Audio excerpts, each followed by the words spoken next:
today's video, I want to cover the 4 moats inside of direct-to-consumer e-commerce. So if you're an e-commerce founder, right, you're trying to grow for 2024. How can you set up your business ahead of time to achieve your goals? Let's define what a moat is. A moat is simply your competitive advantage over your competitors. In the landscape of e-commerce, there's 4 accessible moats that can be pretty much integrated across the board. I'll cover the first moat. The first moat would be ideally product. If you have a far superior product than your competitors, well then as a byproduct, you're gonna have returning customers that value the product. You're gonna get positive reviews, you're gonna have social proof. And just by having a far better product, you just beat out majority of the competition. Now you might have people that create similar products, but when I compare an iPhone to an Android, the moat is simply that Apple has a better product, right? And then you have the vertical where they have MacBooks, they have AirPods, headphones, sound, Apple Music, all of these different areas that a business can grow in as far as dominating the vertical. If I were to separate this into ways to make a far superior product, this goes into the secondary moat, which is manufacturing. Majority of brands have to get product from China, especially if they're a brand new brand that's been running for 2 or 3 years. Now, of course, some brands have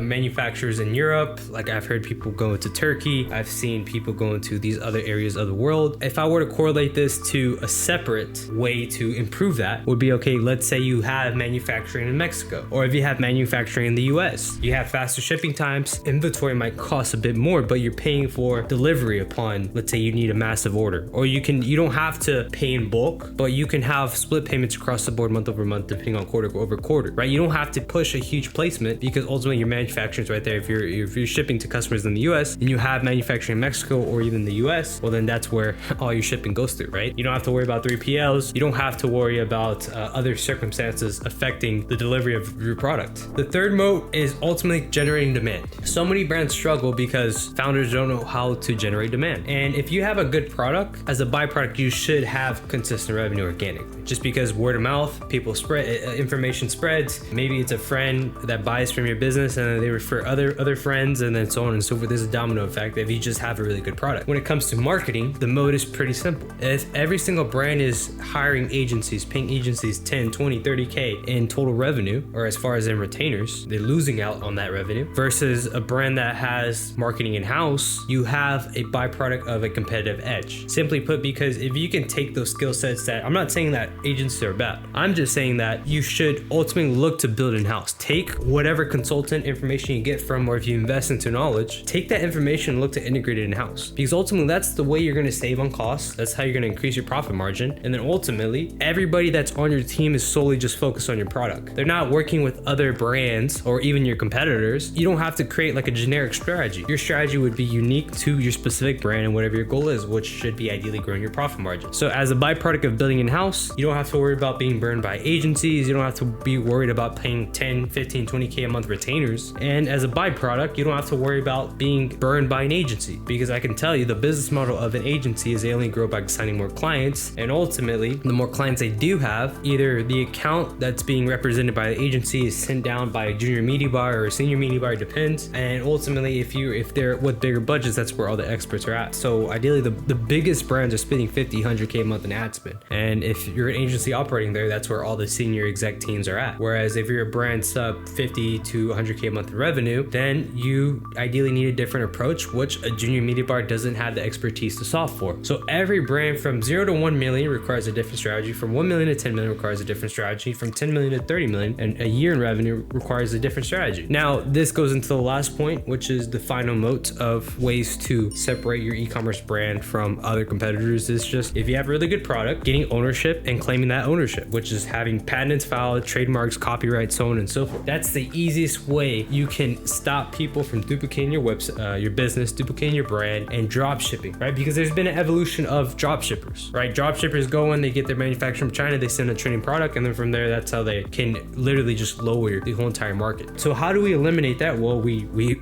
get patents, we trademark everything we build together, and if it's working right, that's where I want to push for that. And then ultimately, as a byproduct, you have all of the necessary resources to scale and bully out your competitors, right? Because the biggest thing is what separates a brand from dominating the space is simply just cash flow. If you have the cash flow, if you have the resources, if you have the inventory, and you have all of these different moats laid out, as a byproduct, you're gonna have higher cash flow than your other competitors. And when it comes time to bully somebody, where let's say 2024 is looming recession, right? That's been on the news consistently. Let's say there is a recession. What happens is these brands that are struggling, they're gonna pull back their ad spend. They may be direct competitors on your end, but you've been having profitable unit economics from following my resources, following my channel. You have profitable unit economics on the front end. You have high LTV frequency on the back end. You have the cash flow from this year going into next year. You have that pocket of resources to deploy when, okay, the market's having a downturn, everything's consolidating. Now you can go ahead and pay for that advertising space while your competitors are pulling back spend because they can't afford it. They're on the brink of bankruptcy. And the easiest way to separate a brand that has the resources to do it and the brands that don't is profitable unit economics. Majority of the brands that are struggling right now have either unprofitable unit economics and they're just banking on LTV to make a profit, or simply put, they have a decent average order value or a decent CPA, but nobody's buying back from their business. The solution has always been you need profitable front-end unit economics. You need consistent people coming back from your business to keep buying back, right? When you solve for these two problems, inherently, like let's say you solve for profitable unit economics by building a bundle, the byproduct is you're giving people more of a reason to buy back from your business because you're offering 2, 3, 4 product SKUs. With that being said, this is the way if I were to go into business in 2024, right? I'm an e-commerce founder. I want to set myself up for success. It's following all of these processes and looking to ideally build marketing in-house. So with that being said, if you guys want some more information, check out my protocol down below. You can check out my website, scalevelocity.io, to get access to how to ideally build in-house for an exit for your business. I hope you guys enjoyed this video, and I'll see you in the next one.